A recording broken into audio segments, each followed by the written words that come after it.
2025 সালের মাধ্যমিক পরীক্ষার্থীদের জন্য মোস্ট ইম্পর্ট্যান্ট একটি ভিডিও নিয়ে চলে এসেছি। এই ভিডিওতে আলোচনা করা হবে নাটক এবং প্রবন্ধ থেকে খুবই গুরুত্বপূর্ণ প্রশ্ন উত্তর নিয়ে। শেষ মুহূর্তের সাজেশনে যে প্রশ্ন উত্তরগুলো রাখা হয়েছে তোমাদেরকে বলবো প্রতিটা প্রশ্নের উত্তর অবশ্যই তোমরা ভালো করে পড়ে নেবে। তাহলে শুরু করা যাক আজকের ভিডিওর এই সাজেশন ভিত্তিক প্রশ্নগুলো নিয়ে। দেখো, তোমাদের প্রবন্ধ কম বেশি 150 শব্দে যে কোনো একটি প্রশ্নের উত্তর দাও। প্রশ্ন থাকবে মান 5-এর 2টা, লিখতে হবে কিন্তু একটা। তো এই প্রশ্নগুলো তোমাদের সামনে পরপর তুলে ধরছি, তোমরা প্রতিটা প্রশ্নের উত্তর কিন্তু ভালো করে পড়ে যাবে। দেখো, প্রথম প্রশ্নটা কী আছে, কালি কলমের প্রতি ভালোবাসা হারিয়ে যাওয়া কালি কলম প্রবন্ধে যেভাবে ফুটে উঠেছে আলোচনা করো। 2 নম্বর প্রশ্ন, আমরাও কালি তৈরি করতাম নিজেরাই। কারা কালি তৈরি করতেন, তারা কিভাবে কালি তৈরি করতেন?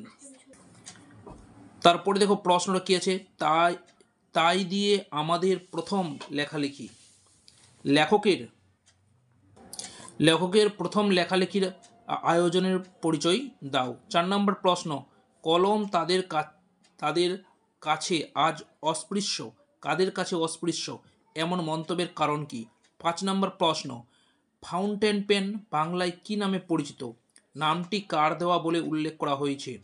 ফাউন্টেন পেনের জন্ম ইতিহাস লেখো।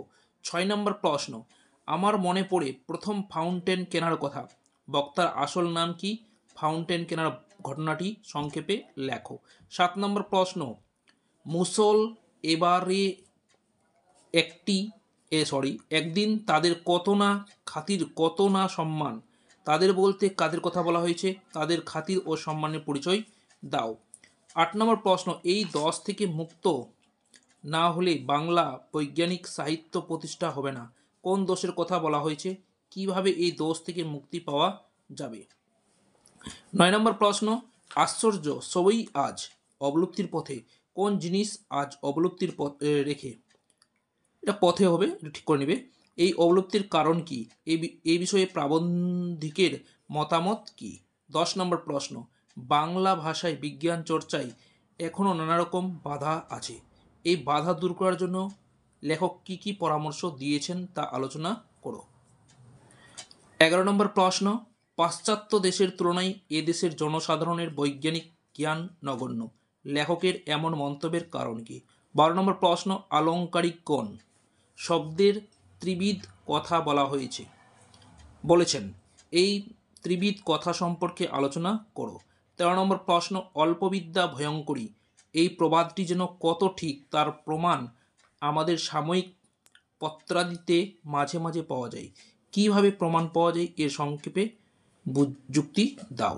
14 নম্বর প্রশ্ন, এতে রুনা উৎকট হয়, কি কারণে রচনা উৎকট হয়?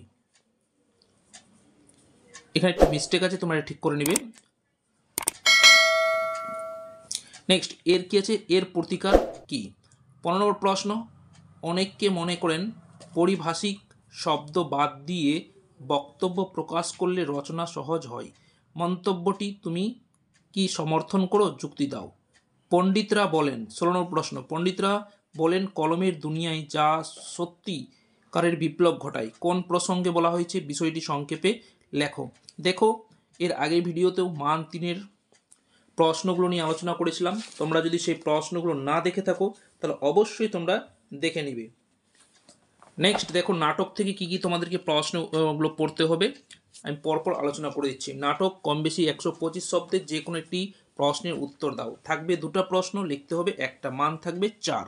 দেখো, 1 নম্বর প্রশ্ন কি আছে, সিরাজদৌলা নাট্যাংশ অবলম্বনে ঘসেটি বেগমের চরিত্রটি বিশ্লেষণ করো। 2 নম্বর প্রশ্ন, সিরাজদৌল্লা নাট্যাংশ অবলম্বনে সিরাজের চরিত্র বৈশিষ্ট্য আলোচনা করো।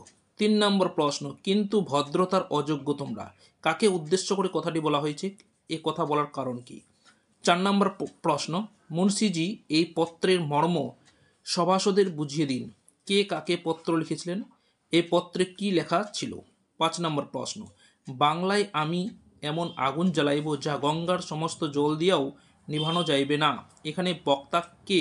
বক্তার এমন মন্তব্যের কারণ বিশ্লেষণ করো। নেক্সট প্রশ্ন দেখো কি আছে, দরবার ত্যাগ করতে আমরা বাধ্য হচ্ছি। জাহাপানা বক্তাকে তারা কেন দরবার ত্যাগ করতে চান?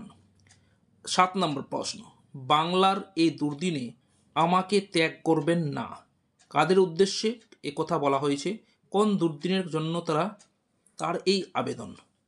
8 নম্বর প্রশ্ন, বাংলা শুধু হিন্দুর নয়, বাংলা শুধু মুসলমানের নয়, মিলিত হিন্দু মুসলমানের মাতৃভূমি গুলবাগ এই বাংলা, কাদের উদ্দেশ্যে কথা বলা? এই বক্তব্যের মধ্য দিয়ে বক্তার কি চারিত্রিক বৈশিষ্ট্য প্রতিফলিত হয়েছে? 9 নম্বর প্রশ্ন, ঘরে বাইরে প্রতিনিয়ত এই কাব্যজ্বালা আমি আর সইতে পারি না, লুৎফা কে?